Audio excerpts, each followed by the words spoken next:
Seabad lebih pintu air Manggarai berdiri kokoh di selatan Jakarta, dirancang oleh Profesor Insinyur Hendrik van Brien pada tahun 1914 silam.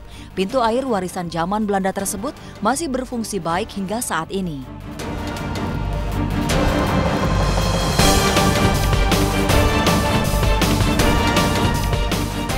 Selama kurun waktu itulah berbagai petugas datang silih berganti mengawal pintu air ini. Sekarang ini ada Ibnu, petugas yang mengontrol pintu air Manggarai agar berjalan dengan baik. 8 tahun menekuni tugasnya, Ibnu bagai pawang air di balik kokoh pintu air. Menggenggam gaji yang jumlahnya tak sederas air hujan, namun semangat kerja itu tetap menyala. Ya alhamdulillah sampai sekarang cukup, Mbak. Personal ya maksudnya ya seperti itu nggak bagus kita ungkapin intern aja seperti itu, tapi lumayan cukup.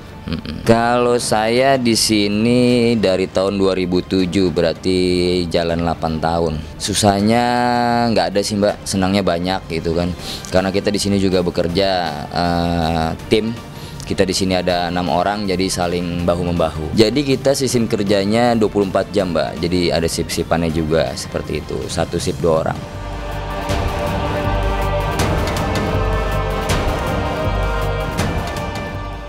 Sigap dan waspada, inilah bekal bagi penjaga pintu air.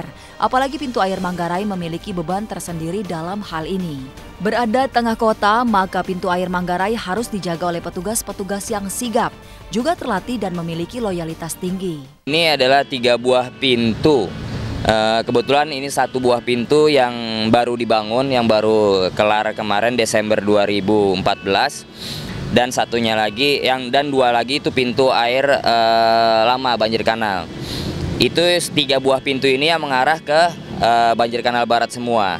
Ya, jadi sistem buka tutupnya ya itu bila mana misalnya ya terjadi air kiriman dari Bogor atau Depok dan terjadi juga hujan lokal yang cukup signifikan yang memberikan dampak, ya pasti kita ada bukaan seperti itu. Jadi fungsinya kita sebagai petugas pintu air itu hanya kita untuk debit airnya aja, untuk permukaan airnya aja. Jadi kita hanya untuk mengatur debit tinggi muka airnya seperti itu.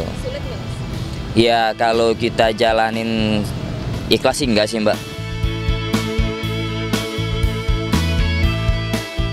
Di 100 tahun lebih keberadaan pintu air Manggarai, adakah harapan yang dialamatkan buat sang penyaksi kehidupan air di leher Ciliwung ini? Kalau tanpa dia, tanpa orang-orang itu ya mungkin kita banyak dibikin repot, justru malah bakal ada masalah berikutnya lagi gitu. Harusnya pemerintah tidak melupakan.